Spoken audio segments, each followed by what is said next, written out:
पण लोकांकडे लक्षच देऊ नका. आपला आपला परमार्थ आपलं आपलं चिंतन करा.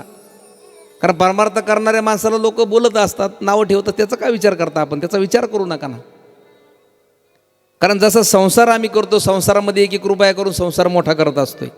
परमार्थ तसाच आहे. परमार्थ एकाएकी मोठा होत नाही आहे.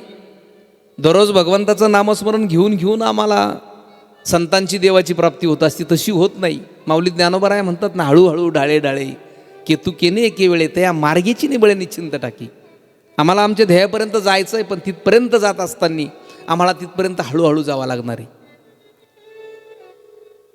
कारण माणसाचं असं असताना जोपर्यंत तुमची गरज असते ना, तोपर्यंत तुमच्या कौतुकाचा सोहळा गावभर साजरा केला जातोय. एकदा का गरज संपली, निंदेची खिरापत घरोघरी वाटली जाते. स्वतःचा दिवा त्याला वाचून विजलेला असतो, पण दुसऱ्याच्या दिव्यात तेल किती बघणाराची संख्या आज जगात जास्त आहे. म्हणून परिस्थितीनुसार बदलणारी माणसं सांभाळण्यापेक्षा परिस्थिती बदलावणारी माणसं सांभाळा. आयुष्यात अपयश पाहायला मिळणार नाही.